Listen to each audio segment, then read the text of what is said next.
Hey, this is Jimmy. Sitting over here by the heater. I guess you hear it. It's a very important factor when it's 20 degrees outside to have some sort of a heat in the old shop. Now, this ain't the big fancy shop. Nothing nobody's got. You might even think back and say, well, man, things has changed. People don't work in places like that anymore. You know, as I was growing up, the places that I worked in gave me a lot of memories. You see the finished project at the car show, maybe under a tent with flags rolling and be really fancy. And they sell that product because it's a beautiful sight to see a good restoration where they throw them mirrors up under it and all that. And they were built in a place like this. They might have some of them I can ever with no doubt pick out the ones that I had a process in, that I did the metal work on and different things. And I'm glad to see them come to that complete, that finished product. But it all starts somewhere.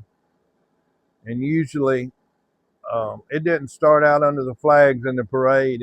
It started out with somebody getting in there, putting their head in it and making that thing out of some sheet metal and bringing it back from a time gone by.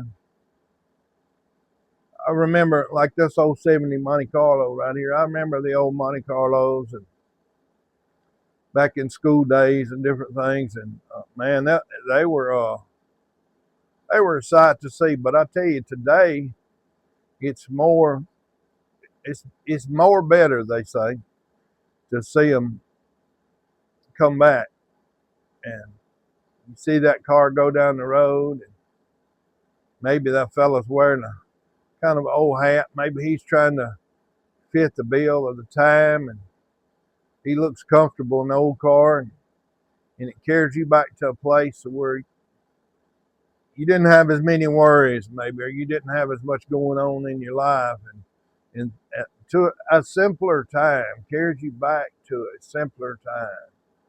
So there's some things in these cars that can carry you back to a simpler time. But today I want to show you a simpler time, as there were people that when these cars were new, I was working on 40 models, different things. I was building the old lead sleds. There's a few lead sleds going around now. They didn't have to be chopped and shortened and all that. They were just nice. They were just neat. You would take them and you'd put those Continental kits on them and you'd make them a little more luxury than they were at the time. Give them a little more fancy. Maybe you'd clip on some electric windows and put air conditioner in the old cars and stuff. And that was what was going on back then. Now they, because more than likely, the biggest part of it, the chopping and different things going on, is because they're so rusty. There is just a hint of what it used to be there. So they've just about got to build the car anyway. I had a job offer one time getting into an old museum, and I thought, well, I'll go in there and man, it'll just be my cup of tea working on those old cars and stuff. They had a shop in there and the old English wheels and the folds and different things that were going in on the brakes. So that'd be my cup of tea. And I went up there for my interview, and they had cars that were 1905 and 1897, the old Cords and different things that were made out of wood. And a lot of it was building and treating and sweating and curving the wood and putting wood in there, because the bones about the car was wood. And a lot of people don't even think about that, but I became out of my element pretty quick. I know that I have a lot of friends on here that are in woodwork and different things that would probably have a ball with those type things.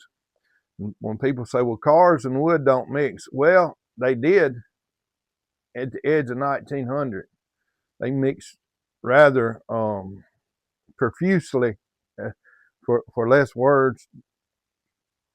And I thought it was just neat, but I got in there and they said, well, this is what we want you to do, talking about the museum job. Said, when we get a customer to come in, you go on and you work on whatever we got in here. Maybe you'll, carve out that piece of wood or straighten that piece of metal. But when a customer comes in, we want you to get out here in this window and get on this English wheel or pick up that grinder or pick up that hammer and start beating on stuff and put on a good show. Well, that was out of my element, putting on a good show. I don't mind teaching. I love to teach. I think that the things that we've learned over the years, if somebody don't learn or somebody don't teach, we're gonna it's gonna turn into a plastic world. It was a world made out of wood and steel. The old blacksmith he would come in there, but there was some wood and some steel, and now you can look and you say, well, it's the old cars that I'm working on are made out of iron horses. They're the old steel.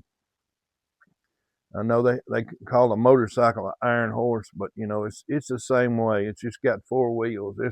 It's an iron chariot, we would say.